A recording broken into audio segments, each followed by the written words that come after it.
শিক্ষার্থী বন্ধুরা সকলকে শুভেচ্ছা ও স্বাগতম জানিয়ে শুরু করছি আজকের 10 মিনিট টিচিংয়ে। তোমাদের সবাইকে দূরত্ব উচ্চতা ক্লাসে স্বাগতম। আজকে ষষ্ঠ ক্লাসে আমরা একটি খুবই মোস্ট ইম্পর্টেন্ট একটি অঙ্ক নিয়ে আলোচনা করতেছি। Very most important. দেখো 16 নম্বর একটি অঙ্ক। একটি নদীর কোনো তীরে স্থানে একজন লোক দাঁড়িয়ে দেখলো ঠিক সোজাসুজি অপর তীরে একটি টাওয়ার উন্নতিকোণ 60 ডিগ্রি এবং ওই স্থান থেকে 32 মিটার পিছিয়ে গেলে তার উন্নতিকোণ 30 ডিগ্রি হয়। তো আমরা এটাই এখন করব। দেখো, মনে করি ডি বিন্দুতে একটি লোক দাঁড়িয়ে আছে। ডি থেকে আমরা বি পর্যন্ত নদীর ওপার বা এই পারে একটি ঠিক সোজাসুজি একটি টাওয়ার, যেটার নাম দিলাম বি আর সি। এরপরে আমরা কি করব, এর উন্নতিকোণ আঁকলাম যে বিডিসি সমান 60 ডিগ্রি, বিডিসি সমান 60 ডিগ্রি। এবং যখন ডি বিন্দু থেকে সে পিছিয়ে গেল 32 মিটার, দেখো ডি থেকে 32 মিটার পিছিয়ে এ বিন্দুতে আসলো, তাহলে এখন আবার সি থেকে এ বিন্দুর উপরে অঙ্কিত যে উন্নতিকোণ 30 ডিগ্রি হলো। তাহলে আমরা লিখি ডি বিন্দু থেকে 32 মিটার পিছিয়ে গেলে এ বিন্দুতে বিএসি কোণ সমান 30 ডিগ্রি হয়। এরপর আমাদেরকে দেখো নির্ণয় করতে বলছে বিসি মানে লম্ব বা টাওয়ারটার উচ্চতা এবং নদীর যে বিস্তার, যে ভূমি, যেটাকে আমরা ভূমি হিসাবে বলতে পারি বিডি, এই দুইটা মান বের করতে বলছে। তো আমরা এখন করি, ত্রিভুজ বিসিডি থেকে পাই 10, যেহেতু লম্ব ভূমির ব্যাপার, লম্ব আর ভূমি নিয়ে হিসাব করলে 10 theta 60 degree equal to BC লম্ব ভাগ ভূমি। এখন আমরা 10 60 মান √3 বসিয়ে দিলাম ইকুয়াল টু বিসির জায়গায় বিসি এবং বিডির জায়গায় বিডি, কারণ দুইটা বাহুর কোনোটারই কিন্তু মান নেই, এই জন্য আমরা এখানে মান বসানোর কোনো সুযোগ নাই।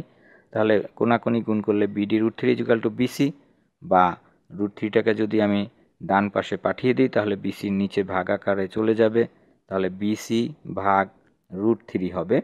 আমরা তাই লিখলাম। এখন আমরা এই বিডির মানটাকে কাজে লাগাবো বা ব্যবহার করব। আমরা আবার দেখো লিখতেছি, ত্রিভুজ এবিসি থেকে পাই কি পাই, দেখো এখানেও লম্ব ভাগ ভূমি যার কোণ হচ্ছে 30 ডিগ্রি।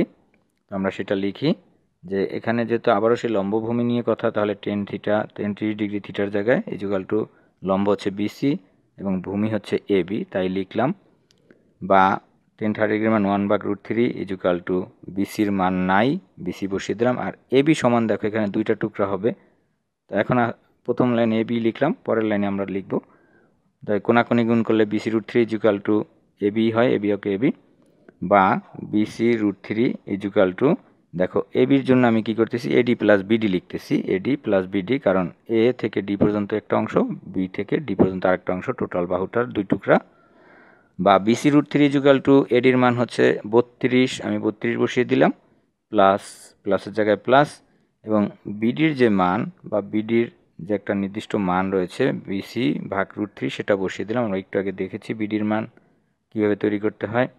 তাহলে বিসি √3 ইকুয়াল টু প্লাসটা মাইনাস হয়ে গেলো, বিসি ভাগ √3 সমান 32। ডান পাশ থেকে বিসি √3 বাম পাশে নিয়ে গেলাম। এবার আমরা দেখব কি করা যায়, যে বিসি কমন নেওয়া যায়। দুজনের কাছ থেকে কিন্তু বিসি দেখা যাচ্ছে, বিসি কমন নিলাম, তাহলে ফার্স্ট ব্র্যাকেট দিয়ে √3 মাইনাস উপরে 1 রইল বিসির জায়গায় এবং √3 ফার্স্ট ব্র্যাকেট ইকুয়াল টু 32। এখন আমরা এই √3 মান বসিয়ে দেব প্রত্যেকটার। বিসির জায়গায় বিসি ফার্স্ট ব্র্যাকেট 1.73205 মাইনাস 1 এর 1, আবার √3 মান 1.73205 ইকুয়াল টু ফার্স্ট ব্র্যাকেট দিয়ে ইকুয়াল টু 32।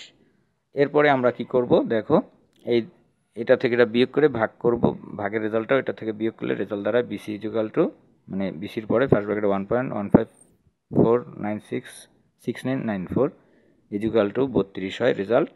এবং এই রেজাল্টটা এখন 32 নিচে ভাগ আকারে চলে যাবে, কারণ বিসির সাথে এটা আছে গুণ আকারে, তো ডান পাশে নিয়ে গেলাম, সংখ্যাটা 32-এর নিচে ভাগ হয়ে যাবে 1.5146, তাহলে রেজাল্ট দেবে 27.71283 প্রায়।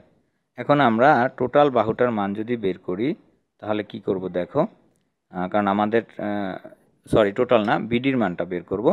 তো বিডির সমান আছে কি বিসি ভাগ √3, তাহলে বিসি ভাগ √3 মানে বিসির মানটা ওইখানে বসিয়ে দিলে হয়ে যাবে। তাহলে বা বিডি সমান, বিসির মান হচ্ছে 27.71283 এবং √3 বসিয়ে দিলাম, ভাগ করলে রেজাল্ট আসলো 16। তাহলে আমাদের দুইটা বাহুর মানই নির্ণয় করে ফেললাম, বিডির মান এবং বিসির মান।